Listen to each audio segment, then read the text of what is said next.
हमारा प्यार फिल्मी नहीं।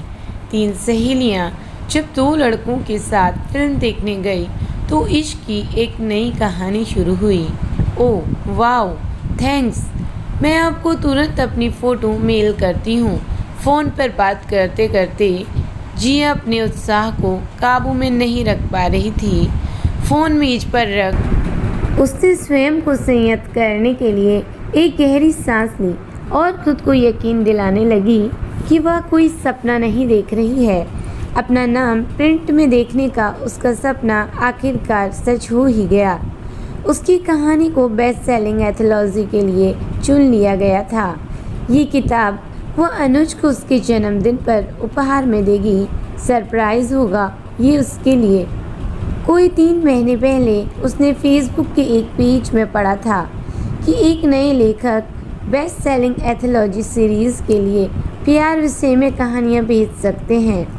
कहानियाँ सच्ची हों तो उन्हें वरीयता मिलेगी। यह पढ़कर जिया ने फैसला किया कि वह ज़रूर अपनी कहानी भेजेगी। वैसे भी उसका जीवन प्यार की पींगें झूल रहा था। उनके खूबसूरत पल, लंबी दूरी का दर्द और साथ में खुशी, मीठी नोक-झोंक, हर गुजरते दिन के साथ उनका प्यार और मजबूत होता जा रहा था। एक दूसरे से 1000 मील दूर होने के कारण उन्हें लगा कि अब यह रिश्ता चल नहीं पाएगा, लेकिन उनका बंधन और मजबूत हो गया। एक दूसरे को पाने की चाह और बढ़ गई। जिया को समझ नहीं आ रहा था कि क्या लिखे। प्यार अंतहीन महासागर की तरह है। इसमें कई तरह के विषय शामिल हो सकते हैं, चाहे त्याग हो या किस्मत की मर्जी। खूबसूरत रोमांटिक पल, लालसा और जुनून, समय को पीछे छोड़ देने वाला प्यार, कुछ भी हो सकता है। वह मानती थी कि प्यार हर जोड़े के लिए सबसे खास, सबसे आश्चर्यजनक चीज़ होती है। वह अपनी और अनुज की प्रेम कहानी उन हजारों पाठकों की नज़रों में कैसे खास बना सकती थी, जो कहानियों में चिरस्थायी प्रेम के महाकाव्य पढ़कर बड़े हुए थे।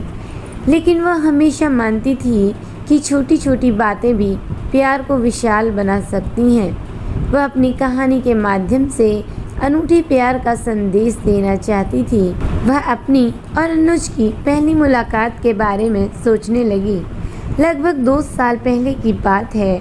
वह तब तक नियति पर विश्वास नहीं करती थी। अनुज से मिलने के बाद वह इस बात को लेकर आश्वस्त हो गई कि नियति आपको उससे मिलाती है जो आपका साथी बनता है। उनकी पहली मुलाकात आकस्मिक और अजीब थी। जब आप उम्मीद नहीं कर रहे होते, तब प्यार आपके दरवाजे पर दस्तक दे देता है। उसे 2 साल पहले अपनी रूम में टीना के जन्मदिन का याद आया।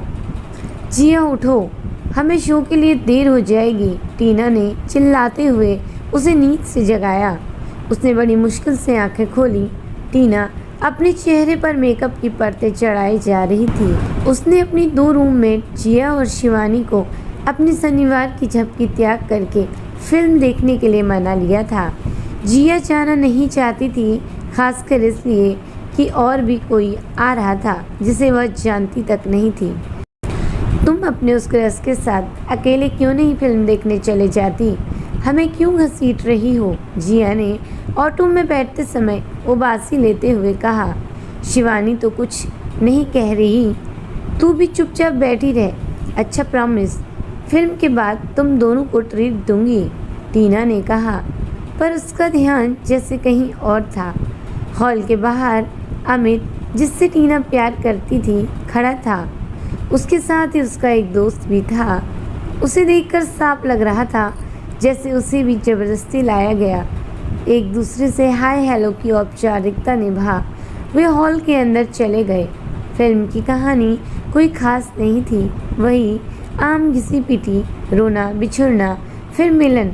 जिया मन ही मन टीना को गालियां दे रही थी, जबकि वो अमित के हाथों में हाथ डाले मज़े से फिल्म देख रही थी।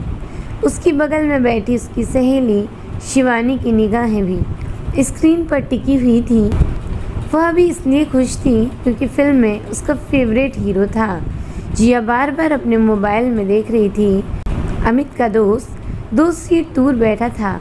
उसने जिया को देखा, जिया ने उसे देखा, बस इतना ही। पर ना जाने कौन से भाव एक दूसरे से टकराए।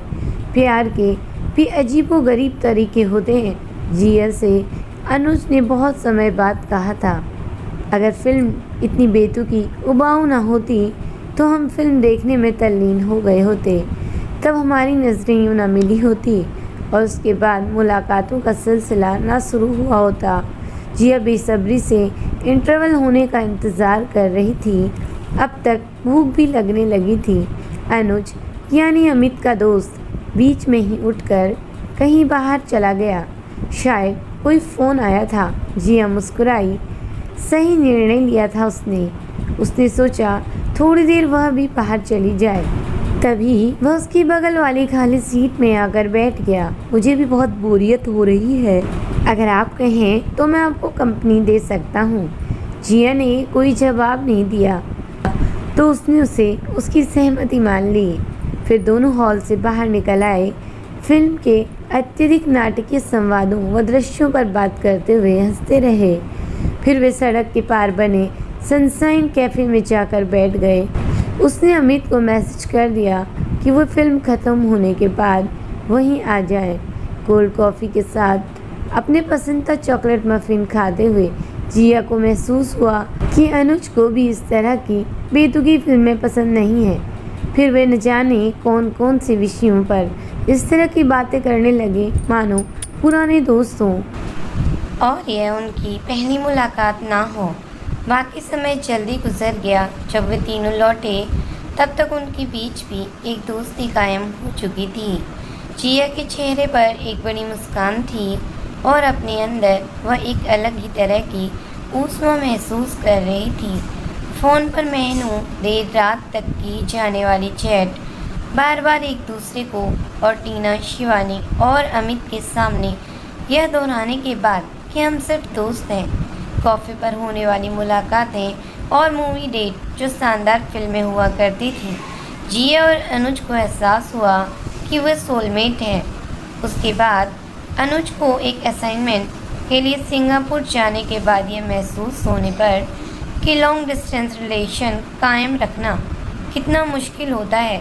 फिर भी उसे बचाए रखने के बाद उनका साथ न टूटना बल्कि प्यार के और मजबूत हो जाने ने जिया को यकीन दिला दिया कि वही उसकी नियति है।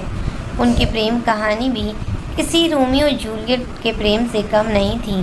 फ़र्क इतना था कि वे अब भी साथ थे, उनकी तरह पिछड़े नहीं हैं।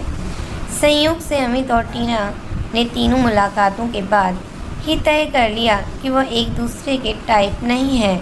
शायद अनुज और उसे मिलाने के लिए ही वे उस दिन मिले थे और टीना के लिए वह किसी क्रश से कम न था। जिया ने तब अपनी मुलाकात की प्रेम कहानी लिखी और उसे नाम दिया पहली नज़र में प्यार। मेल पर उसने अपनी फ़ोटो भेज दी। अनुज 2 महीने बाद लौटने वाला था।